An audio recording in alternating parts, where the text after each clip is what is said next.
A phase transition is the transformation of a thermodynamic system from one phase or state of matter to another one by heat transfer. The term is most commonly used to describe transitions between solid, liquid and gaseous states of matter, and, in rare cases, plasma. A phase of a thermodynamic system and the states of matter have uniform physical properties. During a phase transition of a given medium, certain properties of the medium change, often discontinuously, as a result of the change of some external condition, such as temperature, pressure, or others. For example, a liquid may become gas upon heating to the boiling point, resulting in an abrupt change in volume. The measurement of the external conditions at which the transformation occurs is termed the phase transition. Phase transitions are common in nature and used today in many technologies. Types of phase transition. Examples of phase transitions include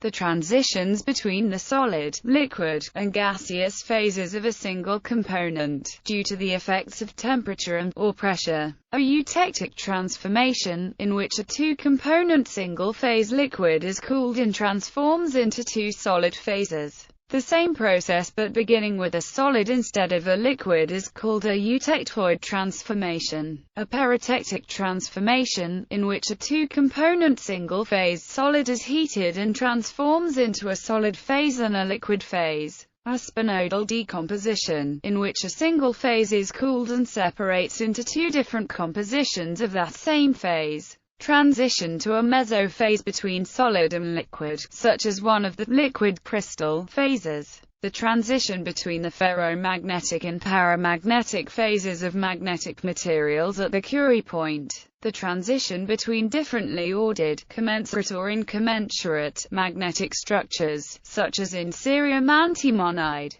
The Martensitic Transformation, which occurs as one of the many phase transformations in carbon steel and stands as a model for displacive phase transformations. Changes in the crystallographic structure, such as between ferrite and austenite of iron. Order-disorder transitions, such as in alpha-titanium aluminides. The dependence of the adsorption geometry on coverage and temperature, such as for hydrogen on iron. The emergence of superconductivity in certain metals and ceramics when cooled below a critical temperature. The transition between different molecular structures, especially of solids, such as between an amorphous structure and a crystal structure, between two different crystal structures, or between two amorphous structures. Quantum condensation of bosonic fluids. The superfluid transition in liquid helium is an example of this. The breaking of symmetries in the laws of physics during the early history of the universe as its temperature cooled. Isotope fractionation occurs during a phase transition. The ratio of light to heavy isotopes in the involved molecules changes. When water vapor condenses,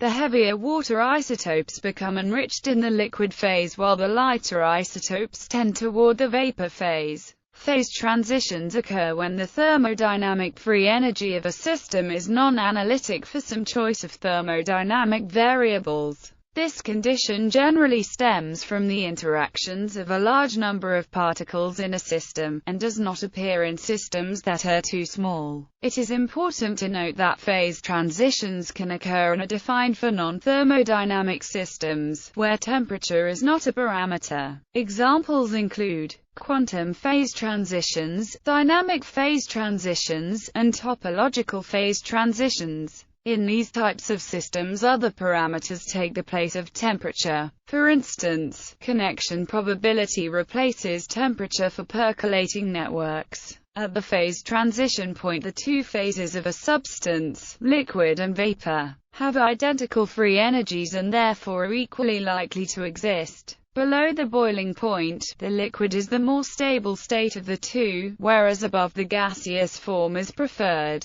It is sometimes possible to change the state of a system diabatically in such a way that it can be brought past a phase transition point without undergoing a phase transition. The resulting state is metastable, i.e., less stable than the phase to which the transition would have occurred, but not unstable either. This occurs in superheating, supercooling, and supersaturation. For example, classifications. Ehrenfest classification. Paul Ehrenfest classified phase transitions based on the behavior of the thermodynamic free energy as a function of other thermodynamic variables. Under this scheme, phase transitions were labeled by the lowest derivative of the free energy that is discontinuous at the transition. First-order phase transitions exhibit a discontinuity in the first derivative of the free energy with respect to some thermodynamic variable. The various solid, liquid, gas transitions are classified as first-order transitions because they involve a discontinuous change in density, which is the first derivative of the free energy with respect to pressure. Second-order phase transitions are continuous in the first derivative but exhibit discontinuity in a second derivative of the free energy. These include the ferromagnetic phase transition in materials such as iron, where the magnetization, which is the first derivative of the free energy with respect to the applied magnetic field strength, increases continuously from zero as the temperature is lowered below the Curie temperature. The magnetic susceptibility, the second derivative of the free energy with the field, changes discontinuously. Under the Ehrenfest classification scheme, there could in principle be third, fourth, and higher-order phase transitions. Though useful, Ehrenfest's classification has been found to be an incomplete method of classifying phase transitions, for it does not take into account the case where a derivative of free energy diverges.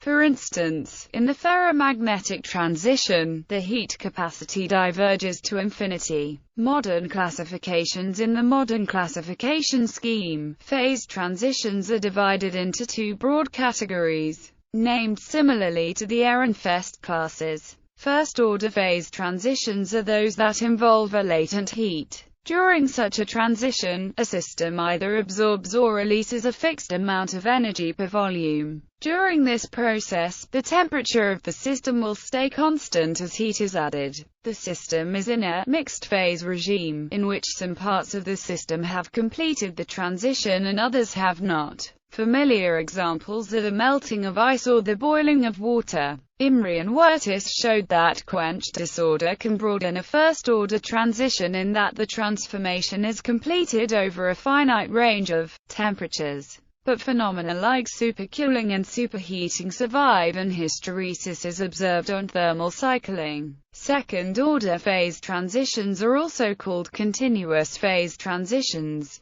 They are characterized by a divergent susceptibility, an infinite correlation length, and a power law decay of correlations near criticality. Examples of second-order phase transitions are the ferromagnetic transition, superconducting transition, and the superfluid transition. In contrast to viscosity, thermal expansion and heat capacity of amorphous materials show a relatively sudden change at the glass transition temperature, which enables accurate detection using differential scanning calorimetry measurements. Lev Landau gave a phenomenological theory of second-order phase transitions. Apart from isolated, simple phase transitions, there exist transition lines as well as multi-critical points. When varying external parameters like the magnetic field or composition, several transitions are known as the infinite-order phase transitions. They are continuous but break no symmetries.